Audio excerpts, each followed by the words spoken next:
The judge saw a frail old woman, a relic in a faded cardigan. He called her a coward, a disgrace to the uniform she claimed to have worn. He never imagined that a single whispered word from her past would shatter his world. "Ms. Vance, for the final time," Judge Marcus Thorne said, his voice dripping with condescension that failed to mask his growing irritation. "Do you find these legal proceedings a source of geriatric amusement, or are you simply incapable of grasping the severity of your circumstances?" Eleanor Vance, 80 years old, remained perfectly still. She sat at the defendant's table, her back a ramrod, a posture that was a stark contradiction to the faded, lavender cardigan she wore over a simple cotton dress. Her hands, gnarled with the cartography of age and speckled with dark spots, rested calmly on the polished wood before her. She wasn't looking at the judge. Her gaze, clear and distant, was fixed on the great seal of the state of California mounted on the wall behind the bench. Her pale blue eyes seemed to be looking straight through it, into another place, another time. Her public defender, a young, earnest man named Alex Chun, shifted in his seat beside her, the fabric of his new suit rustling nervously. "Your Honor, my client understands the situation completely," Alex began, his voice a strained tenor against the judge's booming baritone. "Does she, Mr. Chun?" Thorne cut him off with a flick of his wrist, a gesture of supreme dismissal. "Because from where I'm sitting, I see a woman who has shown nothing but contempt for this court. Contempt for the law." He picked up a piece of paper as if it were contaminated. "A simple traffic citation, Ms. Vance. A failure to yield. And yet you have dragged this out, refusing a reasonable plea, forcing a trial, and wasting the valuable time and money of the taxpayers of this great state." The truth was, the citation was a fabrication. Eleanor had been on her way home from a doctor's appointment, driving her meticulously maintained but ancient Ford Crown Victoria, when a teenager in a gleaming new sports car had swerved in front of her, nearly forcing her off the road. The responding officer, it turned out, was a close friend of the teenager's influential father. It was a small-town injustice, the kind that happened every day. But for Eleanor Vance, a woman who had built her entire life on a foundation of quiet, unyielding integrity, it was a lie she would not endorse. Pleading guilty was out of the question. Judge Thorne sneered, misinterpreting Eleanor's profound calm as insolent defiance. "Look at me when I am addressing you, madam," he commanded. The silence in the courtroom stretched, thick and uncomfortable. Eleanor's eyes did not move. "That is it." Thorne's gavel cracked against the wood, the sound sharp and angry, like a rifle shot. "I have had enough of this blatant disrespect." He launched into a tirade, a well-practiced performance for the few spectators scattered in the pews. He spoke of civic duty, of the deference owed to the institutions that uphold the very fabric of society. He painted Eleanor as a malcontent, an entitled old woman who believed her age was a license to flout the rules that governed everyone else. He saw a frail, stubborn woman, and his pride demanded she be broken. "People like you," Thorne said, his voice rising, his face flushing with self-righteous anger, seemed to believe that having been alive for a great number of years grants you some special privilege, that you can pick and choose which laws to obey. He leaned forward, his gold-rimmed glasses catching the light. Alex Chun rose slightly. "Your Honor, if I may, Ms. Vance is a veteran. She served this country with distinction. I don't care if she personally commanded the 7th Fleet," Thorne snapped, his face reddening further. "In this room, she is a defendant, and I am the law. Her service, whatever it may have been, does not give her a free pass to disrespect this court." He paused, a cruel smirk playing on his lips. "Frankly, this behavior is unbecoming of anyone who claims to have worn uniform. It suggests a certain lack of character, a lack of discipline." He then added, aiming the words like darts, "Perhaps you believe serving tea and coffee in the military counts as service?" The judge leaned back, steepling his fingers, clearly enjoying the spectacle. He was making an example of this silent old woman, and it fed his ego. "I've seen you type before. Men and women who talk a big game about service and sacrifice, but when it comes down to basic civic obedience, they crumble. They think the world owes them something. He let the silence hang for a moment before delivering the final, venomous blow. It's a kind of cowardice, if you ask me. A refusal to face the simple consequences of your own actions. The word hung in the air, thick and poisonous. Cowardice. A quiet gasp rippled through the gallery. Alex Chin's jaw clenched so tightly a muscle jumped in his cheek. He looked at Eleanor, expecting, praying for a flash of anger, a flicker of pain, anything. But the old woman's expression remained an unreadable mask of placid dignity. Her stillness seemed to infuriate the judge even more. It was as if his words were stones thrown into a vast, deep ocean, creating no ripple, no effect at all. This silent defiance was a challenge Thorne could not abide. He decided to press harder to find the crack in that serene facade. "So, tell us, Ms. Vance," the judge goaded, his voice a silky, venomous whisper. "What did you serve? Pushing papers behind a desk in Germany? Peeling potatoes at some forgotten supply depot? Let's hear about this great, honorable service you believe entitles you to sit here in mute contempt of my courtroom." Eleanor Vance's right hand, resting on the table, twitched. Her thumb moved almost imperceptibly, rubbing against the side of her wrist, just below the frayed cuff of her cardigan. It was a subconscious gesture, a lifetime habit. Alex, sitting beside her, had noticed it before. He'd once caught a glimpse of what was there, a faded, blurred tattoo. The ink, grayed and stretched by time, was almost illegible. It looked like a stylized owl with its wings spread wide. As the judge's mocking words echoed in the room, Eleanor's mind left the sterile, wood-paneled space. The smell of floor polish was replaced by the biting scent of pine, frost, and the faint, metallic tang of aviation fuel. The gentle hum of the air conditioning faded, supplanted by the muffled whump-whump-whump of a blacked-out Sikorsky H-34 helicopter beating the frigid air into submission. She wasn't at a defendant's table. She was strapped into a jump seat, the icy night of the East German border rushing past below, a terrifying, star-filled canvas. She could feel the familiar weight of the radio handset, the cold metal pressed against her ear as she listened, not to voices, but to the silence between faint, coded signals, the electronic heartbeat of a compromised agent on the ground, a man who was depending on her voice, on her call sign. The tattoo on her wrist, once a sharp, stark black, itched with a phantom memory of a needle, a reminder of a promise made in the cold darkness, a world away from this place. The memory vanished as quickly as it came. Eleanor was back in the courtroom. Judge Thorne was smiling, a predator's grin. He had mistaken her momentary disassociation for confusion. "Nothing to say?" The judge chuckled. "I thought not. The stories are always bigger than the woman." That was it. That was the line. For Alex Chun, it was a line made of pure, unadulterated injustice. He had never served in combat, but his grandfather had, in Korea. The old man had been quiet, reserved, and never, ever spoke of what he did. But he had taught Alex one thing. You never let a soldier fall alone. Not on the battlefield, and not at home.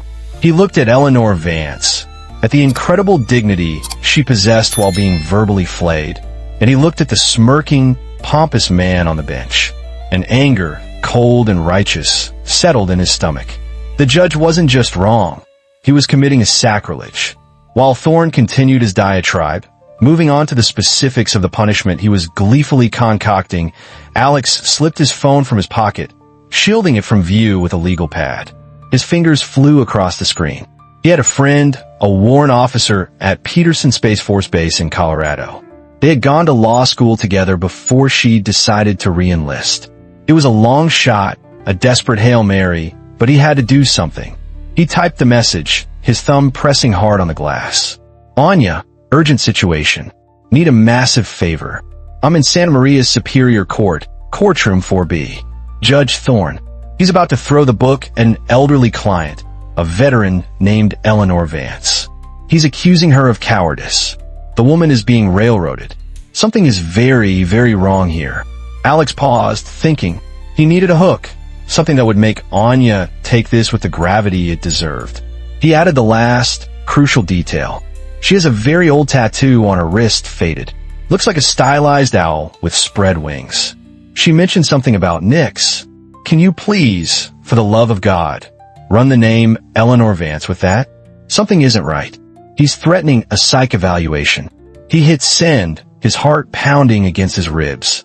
The message was delivered. He slipped the phone back into his pocket, his hands slightly trembling. He had just thrown a pebble into a vast, complex pond. Now all he could do was wait and pray it made a wave. In the vast bureaucratic machinery of the United States military, he knew his message was a whisper in a hurricane. But sometimes a whisper is all it takes to start an avalanche. He looked up. Judge Thorne was leaning forward again, preparing to deliver his final, crushing blow. The trap was about to spring, and Alex could only hope that help was somehow on its way. He met Eleanor's eyes for a brief moment. They were calm, steady, and held a depth of resolve that made his own anxieties feel small and insignificant. For the first time, he realized he wasn't trying to save a frail old woman. He was trying to honor a warrior. At Peterson Space Force Base, Warrant Officer Anya Sharma was finishing a stack of logistics reports when her phone buzzed. She glanced at the screen, saw Alex Chin's name, and sighed. Probably another legal question about his student loans. She opened the text and began to read. Her casual posture straightened with every word. By the time she got to cowardice, her coffee was forgotten. When she read the name Eleanor Vance and the word Nyx, the blood drained from her face. Anya didn't stand up. She launched herself out of her chair, sending it clattering against the wall behind her. She sprinted from her office, ignoring the confused looks of the guardians in the hallway. She didn't stop until she reached the locked door of her commanding officer, Colonel Eva Rostova. She didn't knock. She burst in, breathless. "Ma'am, we have a midnight protocol situation," she blurted out. Colonel Rostova, a woman whose placid demeanor was legendary throughout Space Operations Command, looked up from her desk, her eyes instantly sharp and alert. "Explain, Warrant Officer." "A text from a trusted contact, ma'am. A civilian courtroom in Santa Maria. A woman named Eleanor Vance is on trial. The judge is not being respectful. Ma'am, the contact says she has an owl tattoo. The call sign is Nyx." The color drained from Rostova's face as well. She was on her feet in a second, moving to a secure terminal in the corner of her office. Her fingers, which bore a simple, unadorned wedding band, flew across the keyboard with a speed that belied her rank. She entered the name Eleanor Vance and the call sign Nyx. The screen flickered. Then a low-frequency electronic alert tone, a sound Anya had only ever heard in simulations, hummed through the office. The entire screen turned a deep, royal purple. In the center, in stark white letters, a single line of text appeared. "Midnight protocol active. Eyes only." Rostova stared at the screen. "My God," she whispered. She grabbed the secure phone on her desk, the one that connected directly to the Pentagon. She punched in a number from memory. "Give me General Davies. Now, this is a Nyx Prime alert. I repeat, this is a Nyx Prime alert." The person on the other end of the line understood the gravity immediately. The designation Nyx Prime hadn't been spoken on an open line in decades. It was a legend, a ghost story told by grizzled NCOs to scare new recruits. It was a name that commanded a unique and immediate response. Within seconds, the unmistakable, gravelly voice of a four-star general was on the line. "Rostova, this had better be real," General Julian Davies barked. He was in the middle of a high-level defense briefing. "It is, sir," the colonel said, her voice tight. "She's alive, and she's in a civilian courtroom in Santa Maria. She's being held as a defendant." There was a moment of pure, stunned silence on the line. Then, "What's the situation?" "The judge is apparently dressing her down publicly. The charge is a minor traffic violation." The general let out a string of curses that would have made a drill sergeant blush. "A traffic violation? They have Nyx Prime in a traffic court?" "Son of a," he cut himself off. To the room of astonished officers, he said calmly, "This meeting is on hold." Turning his back, he lowered his voice into the receiver, a deadly quietness replacing his anger. "Rostova, do you understand who that is?" "Yes, General. I do. Get a command escort in the air now. I want 2 dress uniforms and a command vehicle there yesterday. I'm wheels up in 5. I will handle the judge. You get our asset out of there." And Rostova, the general's voice dropped even lower to a tone of absolute, lethal seriousness. "Do it with respect." Back in the courtroom, Judge Thorne was relishing his climax. He had silenced the veteran, proven his dominance. Now came the sentence, the final assertion of his power.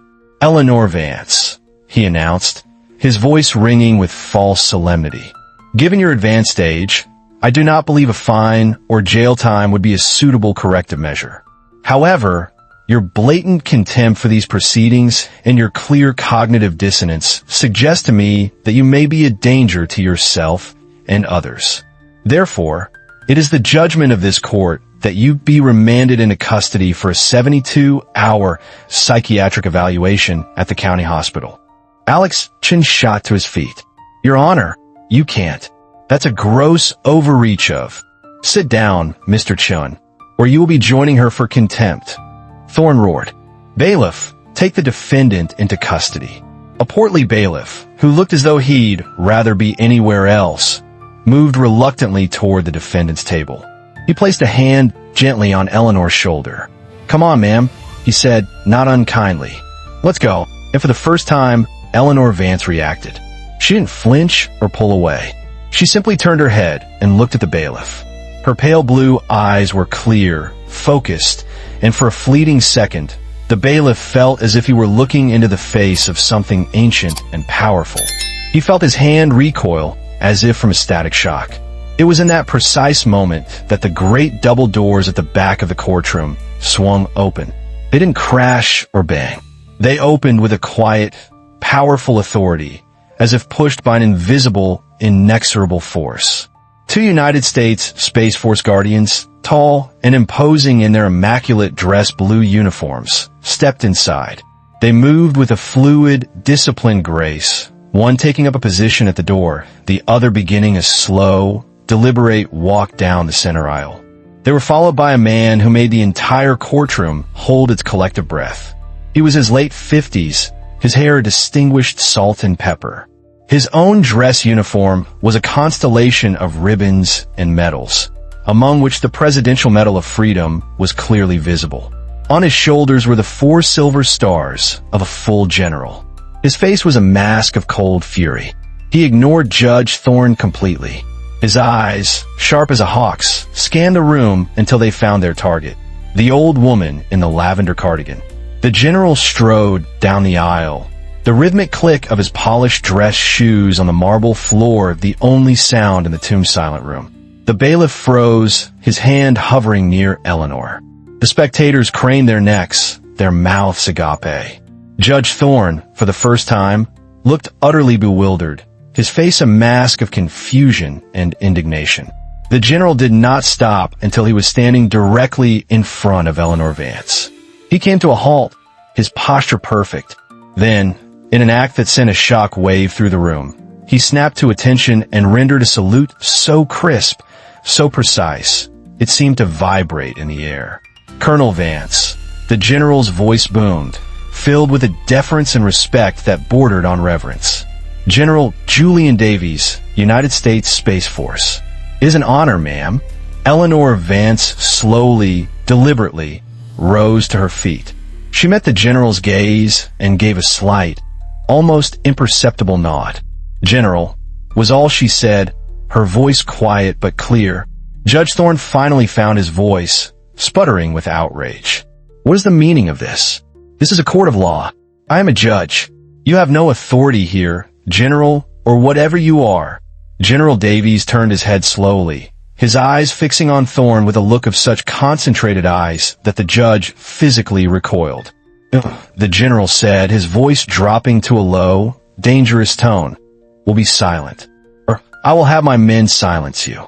He turned back to face the bench, his body angled to address the entire room. "For the benefit of this court," he began, his voice ringing with authority. "And for you, Judge Thorne, let me be clear about who you have been speaking to. You are in the presence of Colonel Eleanor Vance, United States Air Force, retired. The woman you just publicly called a coward is the recipient of the Air Force Cross, the Silver Star with 3 oak leaf clusters, the Distinguished Flying Cross, a Purple Heart, and for an action that remains classified to this day, she was awarded the Medal of Honor by President Lyndon B. Johnson. A collective gasp swept through the gallery. Alex Chun felt tears spring to his eyes. The general wasn't finished. This woman is a living legend.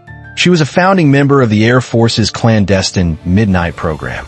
In the darkest years before the fall of the Berlin Wall, she flew over 200 combat missions in a secret, experimental aircraft. On one mission, her aircraft was shot down deep in enemy territory. For 3 days, wounded and alone, she evaded capture while coordinating airstrikes that saved an entire Green Beret team that had been cut off and surrounded. She did this with a broken arm and a piece of shrapnel in her leg. She refused extraction until the last of those 12 men was safely in the air. We called her Nyx because she was a ghost. She owned the night. She went where no one else could go and brought our people home. He turned his piercing gaze back to Judge Thorne, whose face had gone from red to a pasty, sickly white. She has done more for this country in a single afternoon than you could do in 100 lifetimes of banging that little wooden hammer. Your conduct today is a disgrace to your robe, to this court, and to the nation this woman has defended her entire life. It has been noted, and it will be reported to the highest levels. Then, Eleanor spoke to the court. Her voice wasn't loud. It was soft, measured, and carried the weight of decades. Your Honor, she said, looking directly at Thorne. Respect isn't something that comes with a robe or a title. It's earned. Courage isn't about shouting. Most of the time, it's about being quiet. It's about doing the right thing when no one is looking. We all fight our own battles. Be careful you know whose ground you're standing on before you open fire. General Davies stepped forward and placed a gentle hand on Colonel Vance's back. Let's go home, Eleanor, he said softly. He guided the old woman down the aisle, the 2 guardians falling in a step behind them as an honor guard. As they passed, people in the gallery, one by one, began to stand up. Some were crying. Some placed their hands over their hearts. It was a spontaneous, silent tribute. Alex Chin stood alone at the defendant's table, watching them go, a profound sense of awe washing over him. The case was dismissed with prejudice before the general's vehicle had even cleared the courthouse parking lot. The fallout for Judge Thorne was swift and severe. He was suspended pending a full review by the state's Judicial Commission. The story, leaked by a court stenographer, went viral. It sparked a national conversation about how veterans, particularly female veterans from forgotten eras, are treated. Thorne was eventually forced into early retirement. His career over, his name a byword for judicial arrogance. Eleanor Vance, true to her nature, refused all requests for interviews. She wanted no fame, no recognition. She simply went back to her quiet life, tending her small rose garden and meeting her friends for coffee on Tuesdays. A few months later, a man approached her as she pruned her roses. He was dressed in a simple polo shirt and slacks, his face pale and tired.